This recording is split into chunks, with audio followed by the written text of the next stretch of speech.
Assalamualaikum warahmatullahi wabarakatuh. Bertemu lagi dengan saya Rifa Aulia Ulhusna.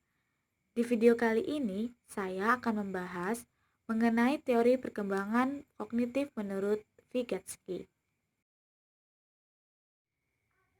Lev Vygotsky lahir pada tanggal 17 November tahun 1896 dan meninggal pada tanggal 11 Juni tahun 1934. Vygotsky adalah seorang psikolog asal Rusia yang dikenal atas kontribusinya dalam teori perkembangan anak. Salah satu hasil kerjanya yang dikenal di bidang psikologi anak adalah merumuskan konsep Zone of Proximal Development. Konsep ini menerangkan bahwa dalam proses pembelajaran seorang anak, ada sebuah area di mana anak tersebut harus diberikan bantuan eksternal untuk dapat belajar hal yang baru, sedangkan ada area lain di mana anak tersebut dapat belajar mandiri tanpa dibantu.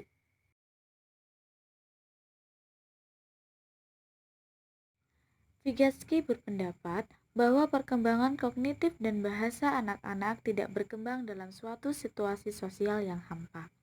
Vygotsky adalah pengagum Piaget.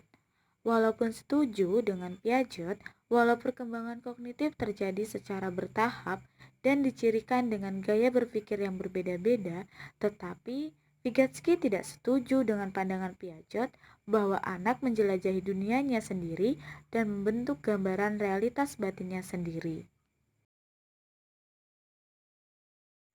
Teori perkembangan kognitif menurut Vygotsky yaitu teori di mana anak ketika belajar mendapat pengaruh besar dari orang tua dan orang-orang di sekitarnya.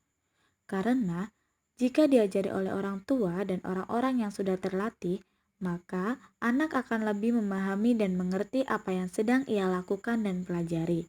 Pada teori ini, Vygotsky juga menekankan bagaimana proses-proses perkembangan mental yang dialami oleh anak.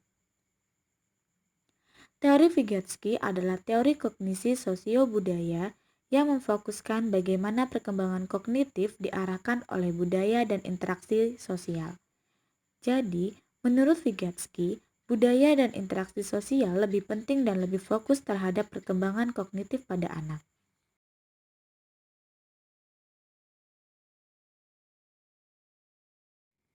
Berikut ini adalah beberapa teori perkembangan kognitif menurut Vygotsky.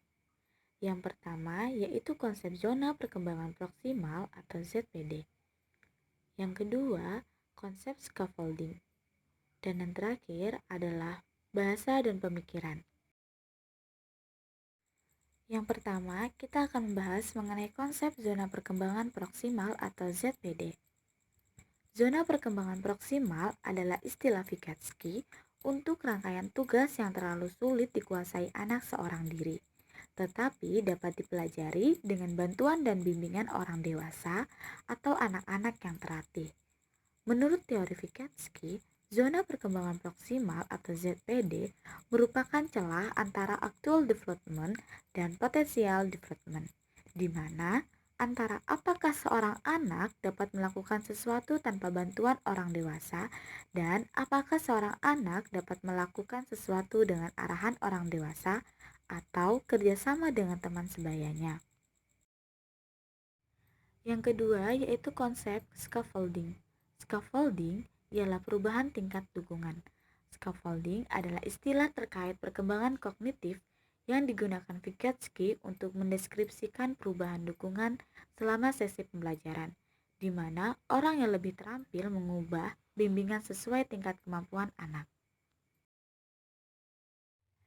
Yang ketiga, mengenai bahasa dan pemikiran. Menurut Vygotsky, anak menggunakan pembicaraan bukan saja untuk komunikasi sosial, tetapi juga untuk membantu mereka menyelesaikan tugas. Vygotsky yakin bahwa anak pada usia dini menggunakan bahasa untuk merencanakan, membimbing, dan memonitor perilaku mereka. Vygotsky juga percaya bahwa anak akan jauh lebih berkembang jika berinteraksi dengan orang lain. Anak-anak tidak akan pernah mengembangkan pemikiran operasional formal tanpa bantuan orang lain. Vygotsky mengemukakan bahwa fungsi-fungsi kognitif anak-anak belum benar-benar matang, tetapi masih dalam proses pematangan, sehingga secara tidak langsung anak membutuhkan orang lain untuk mematangkan dan mengembangkan pola pikirnya.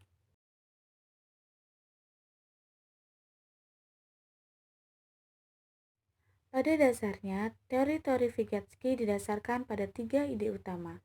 Yang pertama, bahwa intelektual berkembang pada saat individu menghadapi ide-ide baru dan sulit mengaitkan ide-ide tersebut dengan apa yang mereka telah ketahui. Yang kedua, bahwa interaksi dengan orang lain memperkaya perkembangan intelektual. Dan yang ketiga, peran utama orang dewasa adalah bertindak sebagai seorang pembantu dan sebagai mediator pembelajaran anak.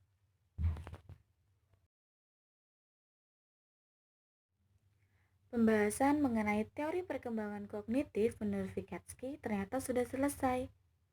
Terima kasih sudah menonton video ini. Semoga apa yang saya sampaikan bisa bermanfaat.